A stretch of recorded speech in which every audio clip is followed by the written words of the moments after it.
'Twas the night before Bush left, and all through each house millions were cheering, "We're done with that louse." The nation was done for, but what did he care? No hopes remained that our houses would always be there. His daughters were sober, all smug in their beds, while visions of privilege danced in their heads, and Laura in her jammies with him in her lap read him "The Little Train That Could" for his last lame duck nap. When in Lincoln's bedroom arose such a clatter, George sprang in his Stetson but saw nothing the matter. Away to the PC in a flash he flew to open Matt Drudge and see what to do. Drudge screamed in big headlines, "Look out in the snow, for out there a-coming will be people you know." Then there to his lying GOP eyes did appear an inaugural sleigh and some Democrats dear, with a red-suited driver so determined and quick, he knew in a moment it must be St. Nick. More rapid than donkeys, those leaders they came, and Bush shuddered and shivered and knew them by name. There's Carter and Jesse, Edwards, and then some, and Hillary, Carolyn, and that red-nosed Bill Clinton. To the Oval Office, Santa said, and stop by the wall. Now celebrate, go celebrate, and come back when I call. As Obama before Indy voters did fly, when McCain chose Palin, demos then rose in the sky. So up to the House and the Senate they flew, with control of the country and the red states too.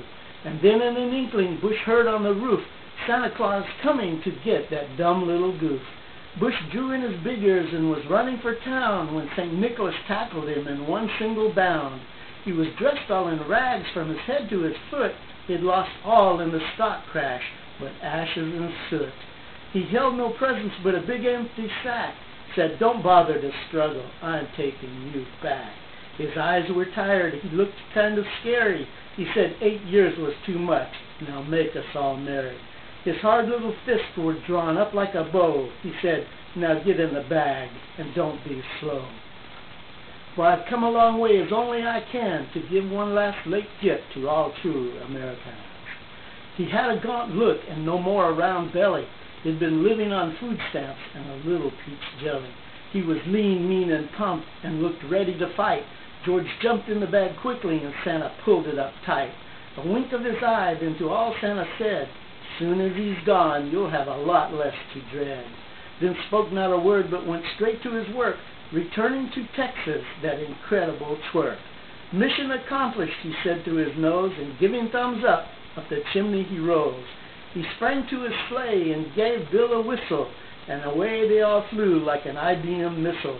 But I heard him exclaim, ere they drove left, not far right, "Happy fresh start to all, and to all good night." Postscript. Then George was visited by the spirits of JFK, MLK, and RFK, but that is a whole nother story. As is Bush's legacy, written in stone for all eternity, that reads, "How did such a totally undeserving, unworthy person ever get to be president? Oh yeah, I forgot. His daddy's money."